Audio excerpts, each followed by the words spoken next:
तर मित्रांनो, ह्या सिरीजचा हा शेवटचा भाग आहे. आजच्या भागामध्ये मी 10वा दिवस आणि 11व्या दिवशी काय झालंय हे तुम्हाला सांगणार आहे. आणि गेल्या अनेक भागांपासून जी आपली ही सिरीज चालू होती ती आता इथे एंडला येणार आहे, याची मी सांगता करणार आहे. कालच सिलिगुडीला पोचलो आणि हे हॉटेल आतापर्यंतचं सगळ्यात जास्त लॅविश हॉटेल होतं. त्यामुळे इथे फक्त एकच रात्र राहून लगेच सकाळी निघायला जरा जीवावरतीच येत होतं. पण काय करणार, गाडी आहे, निघायला हवं. आम्ही स्टेशनला पोचलोय पण गाडी अजून 1.5 तास लेट आहे. लेट आख्यान अजूनही चालूच आहे. त्यातल्या त्यात बरी गोष्ट हीच की आसाममध्ये पावसाने एवढं थैमान घालून सुद्धा ती गाडी पूर्णपणे कॅन्सल नाही झाली. पहिले 3-4 स्टॉप सोडले त्यांनी आणि मग पुढच्या स्टॉप पासून ती गाडी पुन्हा त्यांनी रन करायला सुरुवात केली आहे. आता चिंता हीच आहे की ही गाडी पोचायची वेळ संध्याकाळी 7:25 आहे आणि तिथून पुढची जी गाडी आहे ती 10:10 आहे. त्यामुळे ही गाडी जर का जास्त लेट झाली तर ती गाडी चुकेल. पण तसं काही झालं नाही. राईट टाइम ही गाडी सियालदा जंक्शनला पोचली. तिथून मग भल्या मोठ्या स्टेशनवरून आम्हाला बाहेर पडायलाच 15 मिनिटं लागली. सियालदा जंक्शन सुद्धा खूप मोठं आहे आणि हे सगळं कलकत्त्याच्याच भागामध्ये येतं. जसं पुण्यामध्ये शिवाजीनगर पुणे स्टेशन किंवा हडपसर वगैरे अशी स्टेशन्स आहेत, तसंच कलकत्त्यामध्ये पण आहे. सियालदा हे पण खूप मोठं स्टेशन आहे. आणि मग तिथून आमची पुढची गाडी जी होती ती हावडा जंक्शनहून होती. तिथून मग आम्ही टॅक्सी करून हावडा जंक्शनला जायचं होतं. पण प्रत्येक शहरातल्या लुटारू टॅक्सी आणि रिक्षावाल्यांप्रमाणेच इथेही काही अपवाद नव्हता. 200 रुपये पर सीट असा त्यांनी भाव सांगून आमचे डोळे पांढरे करण्याचा प्रयत्न केला. त्या हिशोबाने 4 लोकांचे 800 रुपये नाही तर आम्हाला कमीत कमी 600 रुपये त्याला द्यावेच लागले. मग तिथे कोणीच मीटरनुसार जात नाही कलकत्त्यामध्ये, असा एक जावई शोध सुद्धा त्यांनी लावला. बाकी आमच्या पिताश्रींना ओला आणि उबरवरती जराही भरोसा नसल्यामुळे त्यांनी जी समोर दिसली त्या टॅक्सीवाल्याला हो म्हटलं. मग त्याच्याशी हुज्जत घालून आम्ही पोचलो ते हावडा जंक्शनला, हावडा ब्रिजच्या मार्गे. त्यानंतर हावडा स्टेशनच्या दूरवर पसरलेल्या प्लॅटफॉर्म्समधून आमच्या सेक्शनमध्ये गेलो. हावडा स्टेशनला टोटल 21 प्लॅटफॉर्म्स आहेत. पहिल्यांदा माणूस गेला आणि माहीत नसेल तर तो निश्चित हरवेल. आजकाल प्लॅटफॉर्मवरती सुद्धा खूप डेव्हलपमेंट झाल्या, त्यामुळे हावडा प्लॅटफॉर्मला आम्हाला प्लॅटफॉर्मवरती 3 रेस्टॉरंट मिळाले होते.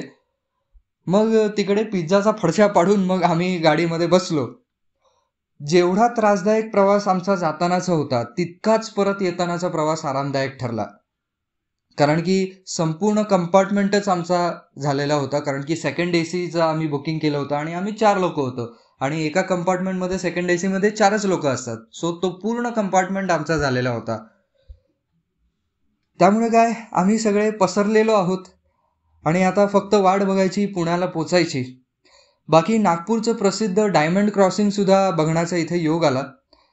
ह्याची खासियत अशी आहे की हे अख्ख्या भारतामध्ये एकच आहे जिथे नॉर्थ, साऊथ, ईस्ट आणि वेस्ट ह्या चारही दिशांनी लाईन्स येतात आणि त्या एकमेकांना इंटरसेक्ट करतात आणि त्यामुळे तिथे एक डायमंड सारखा आकार बनतो आणि तो खूप विशेष आहे. बाकी कुठे तुम्हाला ते बघायला मिळत नाही. आता दिवस 11वा आणि शेवटचा. कर्मभूमी एक्सप्रेसनी ट्रिपला गेलेलो आम्ही आता आझाद हिंद एक्सप्रेसनी मायभूमीला परतलोय. नेहमीप्रमाणे गाडी सुपरफास्ट असूनही 2 तास 10 मिनिटं लेट आहे. जिथे 7:20ला आम्ही पुण्यात असायला हवे होतो तिथे आम्ही आता 8:20 झालेले असून सुद्धा अजून दौंडच्या अलीकडेच आहोत. बघूयात आता मायभूमीला परत पाय कधी लागतात. कदाचित घरी पोचल्यावरती प्रवासाचा शीण घालवण्यासाठी सगळा मानसिक शीण घालवावा लागेल. बाकी एक गोष्ट बरी झाली की एक संपूर्ण कंपार्टमेंट आमचा असल्यामुळे 2 रात्री आम्हाला झोप चांगली लागली. आता सकाळी 10:15ला मायभूमीला पाय लागलेले आहेत. 11 दिवसांची रोलर कोस्टर राईड संपली असंच म्हणावं लागेल. पण एक गोष्ट अशी आहे की तुम्ही कितीही वैतागलेले असतात, आजारी असलात, दुःखी असलात, तरीही तुम्ही तुमच्या घरी पोचल्यावरती काहीही न करता सुद्धा तुम्हाला हायसं वाटतं. 3 स्टार हॉटेलच्या त्या सगळ्या सोयी सुविधांनी युक्त खोल्या त्या सोडून तुम्हाला तुमच्या घरातल्या पंख्याखाली पडायला बरं वाटतं. कदाचित ही त्या वास्तूचीच किमया असावी. बाकी माझ्या वाट्याला या ट्रिपमध्ये चांगल्या आठवणी किती आल्या, बदल्यात वाईट आठवणी किती आल्या, ह्या सगळ्याचा लेखाजोखा मी कदाचित मांडणारच नाही. त्यामुळे तुमचं मन त्याच्यामध्ये फायदा आणि नुकसान शोधायला लागतं. त्यापेक्षा या सगळ्या अनुभवांना मी एक शिकवण म्हणून परत ठेवून देईन. गेले 11 दिवस तुम्ही सगळे माझा हा प्रवास माझ्याबरोबर अनुभवलात. सगळं छान अगदी ऐकलत, तुम्ही व्हिडिओच्या माध्यमातून सुद्धा ऐकलत. त्याबद्दल तुमच्या सगळ्यांचे खूप खूप आभार. पुन्हा एकदा मी अशीच कुठली तरी नवीन सिरीज घेऊन निश्चित तुमच्यासमोर येईन. तोपर्यंत धन्यवाद.